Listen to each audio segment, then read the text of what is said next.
오늘 우리에게 주신 하나님의 말씀은 고린도전서 13장 4절부터 7절까지 말씀입니다.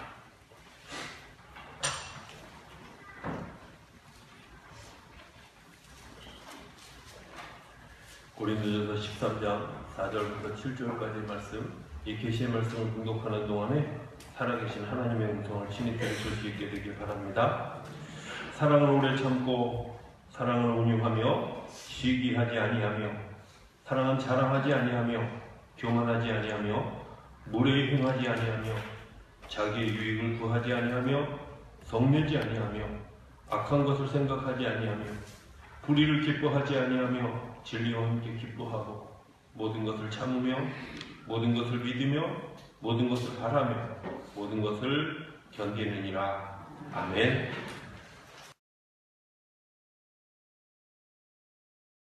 우리 옆에 있는 분들을 인사하겠습니다. 주의 사랑을 사랑합니다.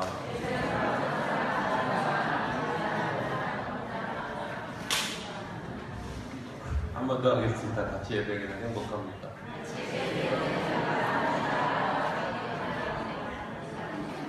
오늘은 특별히 더 그런 것 같아요. 그죠? 지난 1일부터 연휴가 되다 보니까 성가대도 벌써 남자분들이 여러 번 빠지시고 같이 예배를 행복합니다. 이런 생각을 해봤습니다. 우리가 살아가는 시대를 크게 세 가지로 이야기할 수 있는데, 하나는 끊임없이 문제로 발생한다. 두 번째는 불확실성의 시대를 살아가고 있다. 또 하나는 방향 감각을 잃어버리고 있다. 이런 생각입니다. 어제 컴퓨터를 다 켰는데 계속 컴퓨터가 업데이트가 안 됐다고 그러면서 컴퓨터가 안 돌아가더니 드디어 오늘 아침까지 사고를 쳐서 늘 들고 다니는 전자기기를 포기하고 급하게 아침에 월요일부터 구성했던 설교를 재구성해서 오랜만에 이렇게 펜을 사용하는 설교를 할 수 있다. 이렇게 생각합니다. 그렇게 될 줄 누가 알았겠어요, 그죠? 그런 상황이 생길 것 예측하기 어려워요. 그런데 그 불확실성의 시대, 또 방향 감각을 상실한 시대에 우리가 알지 못하지만 하나님이 그 일들이 하나님의 인도하심으로 이루어졌습니다 라고 고백하는 일들이 우리 가운데 일어나고 있다는 거예요. 제가 오늘 사실 설교 준비를 여러분들이 느꼈지만 1, 2, 3번 하면서 3번에 사실은 이금화 권사님 얘기를 하려고 왜냐하면 너무 귀한 간증이어서 지난 19일 저녁에 급하게 병원에 가시고 20일날 아침에 제가 연락을 받았어요. 수술했다는 거예요. 제가 깜짝 놀랐어요. 아니 주일날 예배를 잘 드리고 가셨는데 갑자기 왜 수술을 했다. 근데 나중에 이제 얘기를 들어보니까 이렇게 얘기를 하시는 거예요. 혈관이 막히거나 확장된 부분이 작아져서 세 군데에 거의 뭐라 그러죠 그걸? 스텐트를 해서 그 혈관을 늘리는 일을 했다는 거예요. 근데 본인의 고백이 뭐라 그러냐면 그날 그렇게 아픈데 아들이 전화해서 엄마 빨리 응급실에 가라고 김수복장님이 그렇게 아들이 얘기를 하는데 내일 아침에 무슨 내과 가보고 그래도 안 되면 병원 간다고 그러고 버티고 계셨다는 거예요. 그리고 또 나중에 제가 신방을 갔는데 뭐라 그러시냐면 그렇게 아프지 않았으면 아마 그 다음날 아침에 내과 갔다가 그렇게 갔으면 굉장히 위험한 상황을 맞이할 수밖에 없는데 하나님 급하게 몰아가셨다. 이런 생각이 들었다. 두 번째는 주일날 저녁에 응급실에 그 그 과를 담당하는 주치의가 있을 리가 거의 만무한데 정말 365일 중에 일주일이 있기 쉽지 않은 그런 날인데 그날 마침 주치의가 담당 의사가 그 자리에 있었고 입원서에 사인도 하기 전에 수술실부터 들어가서 급하게 수술을 했다. 제가 월요일날 가니까 우리 김수복 장로님이 뭐 사진 여러 장을 들고 계속 저한테 이거 보여주시는 비전문가는 봐도 잘 모르는데 뭐 열심히 하얀 게 뭐고 그렇게 설명을 열심히 하시는데 저는 그 김 장로님이 얘기를 그 하는 것을 보면서 이분들이 느끼는 그 감격이 얼마나 대단한가, 하나님이 나를 보호해 주셨다는 감격이 얼마나 대단한가 하는 것들을 느끼게 했어요. 세 번째는 병원에 가게 된 동기를 우리 이공원원들이 뭐라고 얘기했었냐면 그렇게 아들이 전화했을 때 막 안 가 이러고 버텼는데 갑자기 무슨 생각이 들면 그날 오후에 때 사람 몸에 급소가 37군데가 있습니다. 이런 얘기 하면서 제가 한 번 급소에 맞은 사람이 죽는 걸 현장에서 본 얘기를 제가 드렸어요. 근데 급소 생각이 갑자기 났다는 거야. 근데 아픈 데가 필요해 급소들에. 그래서 병원에 가야 쓰겠다. 그리고 움직이기 시작했다. 생각해보면 불확실해요. 그죠? 내가 지금 이 아픈 게 그렇게 정말 중한 병인지 모르고 그리고 하필이면 그 병원에 그런 의사가 준비되어 있을까? 그것도 불확실하다. 그런데 중요한 것은 내가 무언가 어떤 그런 그 커다란 힘에 이끌려서 내 몸이 움직여졌고 결단한 것 때문에 결과적으로는 이것이 하나님의 인도하심이었다고 하는 사실을 알게 되죠.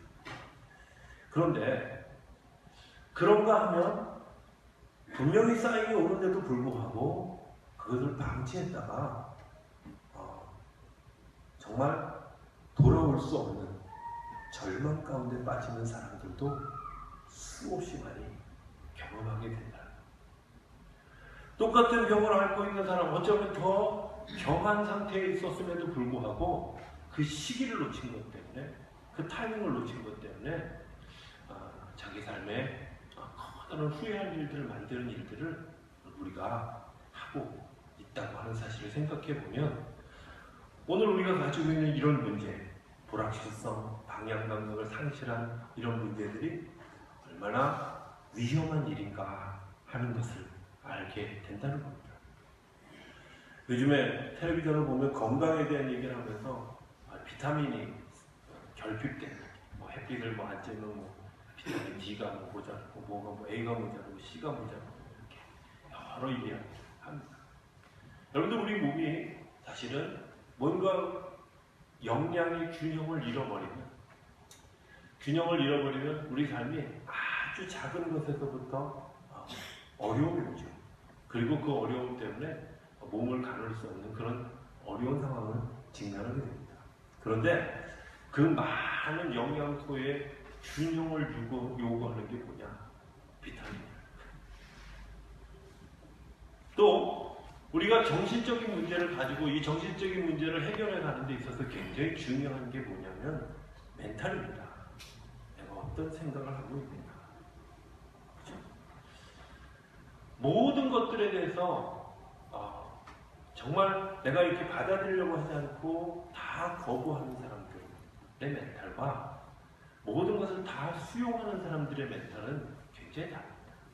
그리고 삶의 결과도 분명히 다르게 되어 있습니다. 지난 주간에 청주에서 일어난 40대 여자분이 70이 넘으신 80에 가까운 노인을 폭행하는 그런 이야기가 인터넷상에 그리고 신문지상에 방송에 났습니다. 저는 그분의 그 뒤에 있는 비하인드 스토리를 잘 알 수 없지만 분명히 그 40대 여성은 평소에도 그랬습니다 라고 하는 주변의 증언을 들어보면 그에게 뭔가 결핍된 멘탈이 있지 않았을까. 그 결핍된 멘탈의 가장 핵심 가운데 뭐가 있을까 이렇게 돌이켜보면 그 안에 정말 있어야 될 것이 없는데 그 있어야 될 것이 뭐냐면 내가 사랑받고 있는, 사랑받는 존재라고 하는 사실을 잃어버리고 있는 거죠. 사람에게 있어서 가장 중요한 것이 뭐냐? 내가 사랑받고 있다고 하는, 사랑받았다고 하는, 그리고 정말 나를 사랑해주는 누군가가 나에게 있다고 하는 그것 때문에 사실은 내 삶의 균형을 잡아갈 수 있는 굉장히 중요한 요소가 된다고 하는 사실입니다. 이 사랑이 결핍되면 사람이 뭔가 중독 상태에 빠지게 되고, 이 사랑이 결핍된 것 때문에 사건을 저지르게 되고, 이 사랑이 결핍된 것 때문에 식욕을 잃어버리게 되고, 이 사랑이 결핍된 것 때문에 자기 안에 지식을 가지고 있는데 그 지식을 활용하지 못하게 되는 아주 중요한 요소 중에 하나가 이 사랑함이라고 하는 겁니다. 그런데 오늘날 많은 사람들이 이 사랑에 대한 개념을 이해하면서도 그 사랑을 왜곡시킵니다. 그래서 가짜 사랑을 요구하는, 디모데후서 3장 1절에 보면 말세가 되면 사람들이 자기를 사랑하고 돈을 사랑하고 쾌락을 사랑하는 일들로 그 삶을 채워가려고 하는 노력들을 한다는 거예요. 그런데 그 디모데에게 보냈던 그 편지에 그 두 번째 보내는 그 편지에 그 들려진 이야기가 오늘 우리 시대의 우리 모습이 아닐까. 오늘 많은 사람들이 자기애에 빠져서, 그리고 돈을 사랑하고 쾌락을 사랑하고 물질주의를 사랑하는 그런 것들에 빠져서 오늘 우리들이 정말 가져야 되는, 내 중심에 가져야 되는 사랑의 진정한 가치를 잃어버리고 살아가는 건 아닐까. 그런 현상들을 이렇게 설명합니다. 모 대상을 신격화한다. 요즘에 신문지상에 보면 이 사람이 아주 신적인 그런 그 능력을 가졌다. 그래서 뭐 야구를 잘하는 야신, 이렇게, 그죠? 축구를 잘하는 축신, 뭐 이렇게. 음악을 잘하는 사람, 음악에 예전에는 아버지, 어머니 이랬는데 요즘은 음악의 신, 이렇게. 심지어 뭐 사업을 잘하는 사람, 사업의 신, 이렇게. 그 사람이 정말 완벽한 신일까? 그렇지 않은데도 불구하고 신의 위치에 사람을 올려놓고, 돈을 신의 위치에 올려놓고, 명예를 신의 위치에 올려놓고, 권력을 신의 위치에 올려놓는 일들을 오늘 우리가 하고 있다는 것을 보면, 진정한 나를 사랑해주는 신을 경험하지 못하는, 하나님을 발견하지 못하는 그런 삶의 방황 가운데 있음을 발견하게 됩니다. 여러분들, 사랑이 왜 중요할까? 이런 생각을 해봅니다. 저는 은사가 하나 있습니다. 어떤 은사냐? 화쳐 죽이는 은사. 제가 아주 이 화쳐 죽이는 데는 탁월한 은사. 제가 왜 그렇게 죽였나 보니까 안 보여. 그게 안 보여요. 안 보인다는 말 바꿔 얘기하면 관심이 없는 거고, 관심이 없고 사랑함이 없으면 당연히 꽃은 죽게 돼 있어요. 어떤 사람이 이렇게 했대요. 자기가 가지고 있는 그 꽃을 너무 사랑해서 내가 예수님의 12제자처럼 이 꽃들을 키워야지, 그런 마음을 가지고 거기다가 다 화분에다가 이름을 붙였다는 거예요. 베드로, 야고보, 요한, 뭐 안드레, 뭐 이렇게 다 해서 가룟 유다까지 12개를 다 했는데 유독 한 화분만 죽더래. 뭐가 죽었겠어요? 가룟 유다라고 쓴 꽃은 아주 끊임없이 죽더래. 여러분들, 꽃도 내가 비난받고 내가 조롱당하고 사랑받지 못하면 의미 없이 써놓은 것 같은 그런 그 이름 그곳에도 사람들이 그 생명력을 견디지 못한다고 하는 거예요. 오늘 우리가 삶을 살아가면서 정말 내가 애정을 쏟고 내 삶의 모든 것을 쏟아야 하는 것이 무엇인가? 이런 대상을 잃어버렸다면 오늘 우리들의 삶에 당연히 피폐하고 당연히 오늘 우리들의 삶이 무너지는 것을 경험할 수밖에 없다는 겁니다. 사람들이 사랑도 가짜 사랑을 하는 사람들이 있습니다. 사랑의 진짜 사랑은 주님이 나를 사랑해 주신 것 같은 아가페의 사랑입니다. 그런데 에로스의 사랑을 이야기하는 사람들이 많이 있죠. 오스카 와일드라고 하는 사람이 쓴 살로메라고 하는 소설이 있습니다. 우리 성경에 나와 있는 이야기를 그대로 이렇게 각색해서 작가 나름의 어떤 상상력을 가지고 쓴 책입니다. 우리가 잘 아는 것처럼 이 살로메라고 하는 사람은 어머니가 헤로디아죠. 그죠? 헤로디아입니다. 이 헤로디아가 어떤 사람이냐? 헤로디아는 남편을 그 두 번째 남편을 얻었는데 두 번째 남편이 하필이면 자기 첫 남편의 형이었어요. 첫 남편은 누구냐면 빌립입니다. 이 빌립이 작은 지역의 그런 그 분봉왕인데 그 형의 그 안티파스가 헤롯 안티파스가 훨씬 더 넓고 큰 영역을 가지고 있는 걸 보고 자기 남편을 포기하고 그 형과 결혼하게 되었습니다. 이제 그런 이 나중에 자란 이 샬로메가 나는 정말 크고 힘 있는 사람, 능력 있는 사람과 결혼해야 되겠다 하고 사람을 찾아다니는데 그 사람을 발견한 곳이 누구냐면 광야에서 복음을 외치는 세례 요한이었어요. 세례 요한이 그 놀라운 그 야성 그리고 그의 그 권위 정말 당당하게 바리새인들 사두개인들을 향해서 화 있을진저 세례받으러 오는 그 사람들을 당당히 물리칠 수 있는 그런 그 권위 이런 것들에 대해서 매료되어져서 세례 요한을 사랑하고 세례 요한에게 사랑을 고백하지만 세례 요한이 그걸 받아들이겠어요? 받아들이지 않죠. 결국 받아들이지 않은 것 때문에 그를 옥에 가두게 되고 옥에 가두고 난 다음에 어느 날 그 아버지 앞에서 춤을 추고 네가 소원이 뭐냐? 그 소원이 뭐냐고 물어볼 때 그 감옥에 가두었던 그 세례 요한을 향해서 매일 밤 찾아가서 내가 당신을 사랑합니다. 내 사랑을 받아주세요. 하고 외쳤는데 거부했던 그 세례 요한을 내가 온전히 차지하고 싶다 하는 마음으로 세례 요한의 목을 요구합니다. 그리고 그 소설에 보면 그 피가 툭툭 떨어지는 그 세례 요한의 목을 끌어안고 키스를 하면서 내가 당신을 사랑합니다. 이런 식으로. 여러분들 이게 사랑입니까?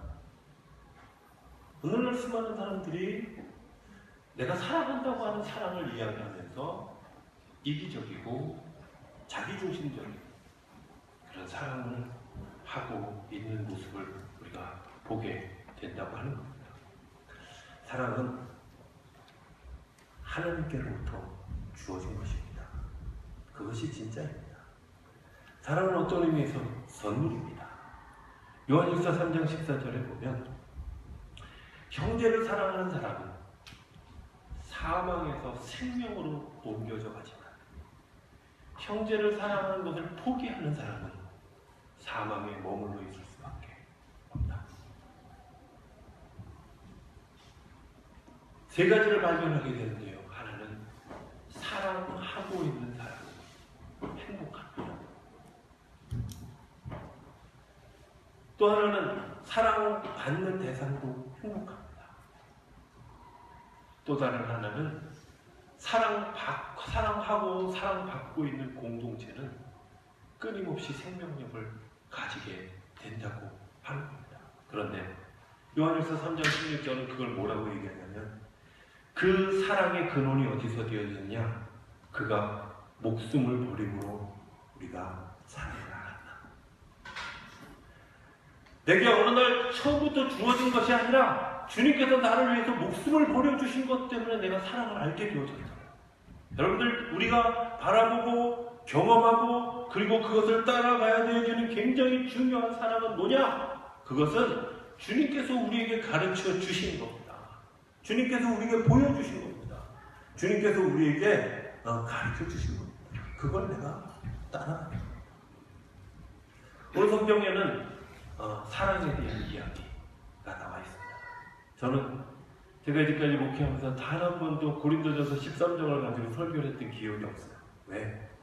늘 내가 사랑이 부족한 사람이다 이런 생각. 중고등학교 시절에는 이렇게 기도했던 적도 있어요. 여기 사랑은 오래 참고 하는 그런 부분에 이 본문을 놓고 이렇게 기도했어요. 성령이는 오래 참고 이렇게 기도했어요. 하나님 이렇게 되기를 원합니다. 근데 참 어려워요. 그죠? 이런 생각을 해봅니다. 그럼 이 짧은 세 구절 가운데 나를 완성해가고 다른 사람을 세워가고 그리고 공동체를 세워가는 굉장히 중요한 진리가 이 속에 있다고 하는 사실을 깨닫게 되죠. 또 성경에 보면 사랑은 오래 참고, 성경에 보면 이 오래 참고라는 말, 영어 성경에 패티언트라고 하는 표현을 씁니다. 그 패티언트라고 하는 표현이 뭐냐면 참을성, 인내심, 끈기 있는 일, 근면하고 지속적으로 내가 그 일들을 감당하는 것. 사랑한다고 하는 것은 변하지 않고 지속적으로 그 일들을 감당하는 겁니다. 내가 옳다고 생각하는 것을, 내가 정말 바르다고 생각하는 것을 흔들리지 않고 그것을 해서 끊임없이 어떤 반응이 오든 어떤 상황이 오든 어떤 결과가 주어지든 관계없이 그냥 내가 해야 될 일을 그냥 하는 겁니다. 그런데 중요한 것은 내가 해야 될 일을 그냥 하는 것 때문에 뭐가 완성되어지냐면 내가 완성되어져. 내가 세워져.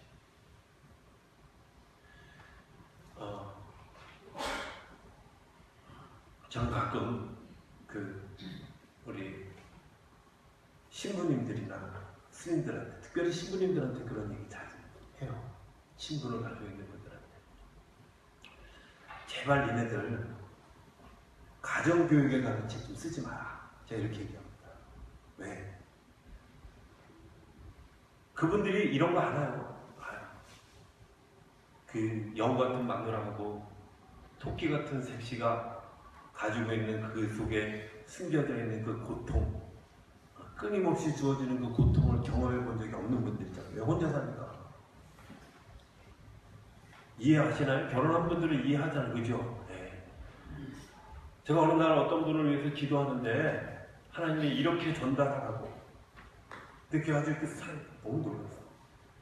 야, 내가 너에게 맡겨진 그 남편하고 네가 지금까지 살아줘서 내가 너무 고맙다. 오래 견뎌줘서 너무 고맙다. 나는 너 3년도 감당 못할 줄 알았는데 20년을 감당한 내가 너를 보고 은혜를 받는다. 이렇게 전달하라는 거예요. 저는 그 하나님의 그 마음이 어느 날 이해가 왔어요. 생각해보면 그 사람과 더불어서 살아가는 것 정말 자체가 너무 어렵고 힘든 일인데도 불구하고 그 일들을 잘 감당한 것 때문에 내가 성숙해졌어요. 저는 분명히 믿는 것은 이 세상에서 정말 부부생활 잘하고 하나님 앞에 갔을 때 하나님이 그 사람을 꼭 끌어안으면서 이렇게 얘기해 주실 거예요. 야, 나도 감당 못하는 그 사람을 네가 세상에서 감당하고 와줘서 너무 고맙다. 잘했다. 수고했다. 이렇게 하실 것 같아요. 아무도 동의 안 하는데 왜? 그건 정말 오래 참는 일이 아니면 할 수 없어요. 하루에도 수십 번씩 갈등이 있고 수십 번씩 아픔이 있고 수십 번씩 그것들을 극복해야 되는 일들. 배우자에게 실망하고 자녀들에게 실망하고 그 실망한 것들을 다시 돌이켜 세우는 그런 일들을 통해서 하나님이 오늘 우리를 세웁니다. 여러분들 사랑은 오래 참는 겁니다. 사랑은 오래 참는 겁니다. 오래 참는 사람이 사랑할 수 있는 사람입니다. 두 번째는 이웃을 세워갑니다. 사랑하는 것 때문에. 성경에는 사랑을 온유하며 라는 단어, 영어 성경에는 온유라는 말 kind라고 그렇게 표현해놨어요. 친절하다. 우리가 이제 보통 그렇게 알고 있는. 그런데 그 kind라고 하는 단어에 여러 가지 의미 가운데 뭐가 있냐면 제가 놀랐는데 4번에 보면 다루기 쉬운 이런 게 있어요. 이것도 뭐야? 이러세요.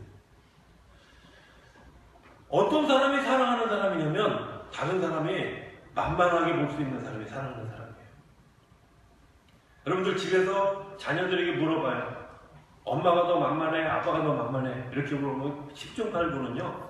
10명 중에 9명, 8명 뭐라 해요? 엄마가 더 만만해. 그럼 누가 더 사랑이 많아? 누가 더 사랑이 많은 거예요? 여러분들 만만한 사람이 되십시오. 다른 사람들이 다루기 쉬운 사람들이 되십시오. 저 사람 까다로워. 여러분들 내가 다른 사람을 세워가는 사람이 아니라 다른 사람을 좀 홀로 세워가는 사람이에요. 다루기 쉬운 사람들이 어떤 사람들일까? 시기하지 않는 사람이죠. 자랑하지 않는 사람이죠. 교만하지 않는 사람이죠. 그렇지 않습니까? 무례에 행하지 않고 자기 이익을 구하지 않고 성내지 않고 악한 것을 생각하지 않는 사람들 다루기 쉬워요. 왜? 있는 모습 그대로 드러나 있으니까. 사랑한다고 하는 것은 내가 다른 사람을 세우기 위해서 하나님의 충노가 되어지는 사람들입니다. 내가 다른 사람에게 얕보이기 싫어서 일부러 몸에 힘주지 마세요. 눈에 힘주지 마세요. 네? 어깨에 힘주지 마세요. 사랑 아닙니다. 사랑은 남들이 나를 다루기 쉽게 여겨지는 사람들. 세 번째는 하늘나라 공동체를 세워가는 일들을 7장에 보면 이렇게 되어 있습니다. 모든 것을 참고 모든 것을 참고 영어 성경에 보면 always 항상 모든 것 사랑한다고 하는 것은요 예외가 있는 것이 아니라 모든 것을 참고 모든 것을 믿고 모든 것을 바라보고 모든 것을 하나님 요건 빼는 거 아니라 내가 더 소중하게 여기는 것, 내가 덜 소중하게 여기는 것이 아니라 모두를 소중하게 여기는 것. 우리 요즘에 배우는 성경 공부하는 제자훈련하는 그런 그 교재 중에 유기동 목사님이 쓴 그 책 2권에 우리 어제 그 성경 공부하는 이 얘기 가운데 이런 이야기가 있습니다. 유기동 목사님이 자전적으로 이렇게 쓰신 거예요. 어느 날 어느 회사의 대표이사가 우리 교회에 나오게 됐다. 이제 그분과 교회 나오기 전에 이제 면담을 하기 위해서 약속을 잡고 그 약속 시간에 이제 차를 타고 가는데 마음이 굉장히 불편하더라. 고백을 하고. 그래서 기도하는 거예요. 하나님, 제가 왜 이렇게 마음이 불편할까요? 이런 마음을 가졌는데 문득 생각이 나게 하신 한 분이 있다는 거죠. 그분이 어떤 분이냐면 사업을 하다가 부도가 나고 부도가 난 것 때문에 경제사고로 되어져서 구치소에 갇혀 있는 여자분이었는데 이분이 교회 등록해서도 뭐 교회를 뭐 한 주 빠지고 한 주는 쉬고 그 다음 주에 잠깐 얼굴 보이고 그 다음 주에 또 쉬고 또 보이고 뭐 이렇게 좀 불성실한 신앙생활을 이었대요. 신방전사님이 다녀와서 그분에게 모든 식구들이 다 경제적인 짐을 짊어지어서 그분이 모든 그 다 짐을 짊어지고 경제사고로 돼서 구치소에 있고 여러 가지 어려운 상황들을 얘기하면서 선생님 기도해 주세요 이렇게 부탁했는데 여러 가지 바쁘다는 핑계로 찾아가지 못했다는 사실을 발견하게 됐다. 그리고 하나님께 이런 타협의 기도를 드렸다고 기록하고 있어요. 하나님, 오늘은 밤도 늦었고 제가 갈 수 없으니까 내가 오늘 이 사람 만나고 내일 아침 일찍 내가 그분을 찾아뵙겠습니다 하고 그 다음날 아침 일찍 그분을 면회했는데 만나자마자 그냥 그 면회 시간 5분 혹은 7분의 그 시간을 그냥 무느냐고 그냥 무시돼요. 정말 그 지키는 교도관에게 양해를 구하고 기도할 시간을 잠시 더 놓고 잠시 기도하고 돌아왔는데 며칠 지나지 않아서 집행유예로 풀려나게 되었습니다. 그 책의 끝 말미에 이렇게 썼습니다. 내가 그때 그 사람에게 가지 않았으면 내가 그 무거운 짐을 어떻게 짊어지고 살아가게 되어졌을까. 이런 생각을 해봤습니다. 여기 모든 것이 있구나. 우리는 종종 선별적으로 믿고 선별적으로 참아가려고 선별적으로 견뎌가려고 선별적으로 기대하는 하나님의 나라는 선별적인 것이 아니라 누구나 다 모두가 그 사람이 지금 어떤 상황 가운데 있던 어떤 여건 가운데 있던 어떤 모습으로 서 있던 상관없이 주님은 우리를 향해서 모든 것을 참고 모든 것을 믿고 모든 것을 바라보고 것을 견디고 그리고 우리에게 이렇게 얘기합니다. 내가 사랑하는 사람, 하늘나라의 공동체 일원이 되기를 원하는데 너도 좀 그렇게 했으면 좋겠어. 모든 것을 참고 모든 것을 좀 믿고 모든 것을 바라보고 모든 것을 견딜 수 있는 사람이 되어 주었으면 좋겠다. 오늘 어린 주입니다. 저는 우리 성도님들이 어린이를 키울 때, 아이들을 키울 때 어떤 마음으로 키우는지 가장 중요한 것이 무엇일까? 공부를 잘하는 아이, 저는 그보다 훨씬 더 중요한 것이 있다고 생각합니다. 정말 부모로서 자녀에게 이런 사랑을 하고 있는지 질문해 보았으면 좋겠습니다. 주님 오늘 우리에게 내가 너에게 이 사랑을 선물한다. 주는 것을 받는 거죠. 그렇죠?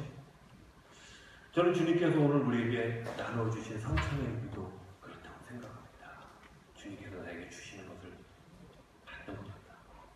어떤 마음으로 받아야 될까? 주님, 나는 죄인이고 나는 받을 자격이 없는 사람이다. 주님께서 나에게 사랑함으로 공급해 주시니 제가 받겠습니다. 겸손한 마음, 무릎 꿇는 마음, 그리고 내가 주님 앞에 죄인의 모습을 고백하는 마음으로 이 성찬을 가질 수 있다면 이 성찬이 오늘 여러분들에게 또 다른 하나님의 사랑을 경험하는 귀한 도구가 되어 주리라 믿습니다.